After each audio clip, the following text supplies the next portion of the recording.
yentimi ensesa ye ho yare wie ye no mo national council akosi gina yese yes ankoyi driver fofra obeka hyen no ne yemfa ne ntwen na sem we de ye jitu mani ye yesa eno ntimi na makasa ti ase a bad decision and a biased decision.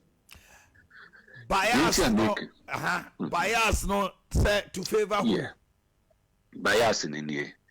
And chair be last 2 months or mote ya. A general secretary Kodia. National organizer Nana Wache. 2024 flag bearer Dr. Baumia. Omo committee e London. Any MPP UK branch e could share more London. That's right. A honor Dr. Baumia can say. I was it me and flag bearer by January 2026. Said the bear flag bearer no, a benya bay in Fiemiensa etimia juma na ansana 2028 about to anaba.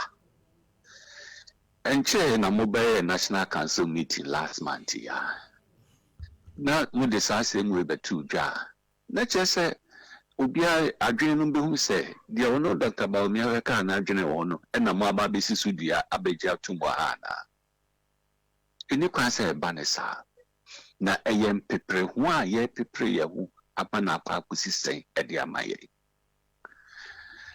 look omahene eni MPP for amotie mi anope obi anyi dinenti conference a ye kwekono this month 19th no eni sa date no enye conference na eko for date no so na eko se date na maye wo hwe constitution ni mu a National Executive Committee National Council ene be si gina ya di date na ba ye be ko conference we akwa constitutional amendment so mo be kai 2009 emna you lose 2008 elections no 2009 ye major constitutional amendment our party constitution.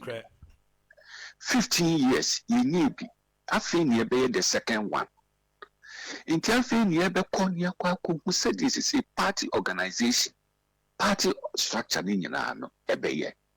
Ebinu mo kira adwen say ye miemu neka obi biara wa register as MPP member we share the dues intimental about be decision making on participating. Ibinum so kire say yemfa nipa kakra enka ho yenyi si sa gina ye nyina no yensi po yenkogin tumu enwie ye introduce the new amended constitution of MPP Emma out na somusuma kwa akosi date e 31st January 2026 asefem enti I say National Council e twi sa decision no esensan I was so more edu tunche. Na ye koje sa process we 19th ni wie. Ye wie sa process we no wie a afi na general secretary and the constitutional review committee no e kwa put a complete document and sign a beba out a benya the new amended MPP constitution. Sa jumedi e betimi take up to September. September no Tambe na will be nomination for flag bearer election. No aplusu. After yensan koti amosi ye biti kan aye polling station elections December 2025. Nye 2025 year December polling station year. Na ya pa the academy na woni akwa ye flag bearer. Na ye Addai-Nimoh wadaru ma Mr. Mibusami ntwa no. Yes. The okay. At December, omukoye police station abano 2 year. One the new elected members no na ekoto 31st January no anase. One more ede dada no na beto na we mu be standby. They tosu mienu constituency executives. Dada no one more mrenso ebeso next year. Now we could change police station nino. Now I'm winning. Now the front on the echo to an answer day, patchment just a chemuye. And okay, and na decision of the National Council no me Addai-Nimoh me se me ne omo nya adwen na omo ntwen sign. If you say I was here chance free ase. You nim say every level of leadership in the party no a 4-year cycle. Into your 2 polling station for the area, I was here coordinators near to constituency, near to region, near to national, and sana yakwaku and flag bearer. Into the one on my in fatu ye and your confusion in the day. A complete confusion. Yes. And it's a baby so confusion, beba no. 1 year and then a quack with Diego, I collapse and a beba betwaso, a begiego. Intino, me susu ye ni margin much ready ama National Council, and say. Acquire a fast so that no. After 4 years, ye polling station for no. Ye near your coordinators. By February, now constituency executives no, or more mandate national. Near your constituency executive elections. If you are by April, you be region. National for the year, ebeso by July. And if you are yes, still you were a mera bit media and flag bearer elections, no. Party constitution necessary what a bemwa, say opposition. And check 24 months to the next general election, no. Okay. I was need me and flag bearer. Into the whole of 2026, November 2026 or early December 2026 or it beat me and flag bearer elections. So we 2014, na party no opposition. Yet to obey and flag bearer 18th October 2014. That's right, another dankwa. Yes, some because I can see no be. You're correct. Me na metoso miensa meni na nado ne alanchiremate if risa can see no yankwa can see bia ti se 2023 a ye de koye the last flag bearer ye no na party no wa abemu and the party no so wa abemu a ye wo hwe be 11 months to the next general election in so besha 2023 no ye no November 4th 2023 ne the year flag bearer. Inti samri adenti ni ebe prepare who say ye kwakoye say adwumadi we January 31st. Inti ama wentwi ene bebre nti ye ho ase ye ya yetia say decision we no. Ye do so sen wo mo na wo mo fo aso say enkoto sa aba we say enko yi en flag bearer January ya. Obi bebu say say there na also de unyina so ne say ususu dua ye dan a obeka say omo mpene so no do so che omo mpene so no. Yene party grassroots bebre akasa. Even national council members no ebi no mfo aso. Omo mfo aso. So be sha be ma bonten me kasa. Well any no de o man ne yaw. E omo asem. Omo mia omo anu na hihye wo mo. Me national council meeting me nya member. Intermediate me come adwene. If you say de enhihye ye beboa party no. And there was a ye.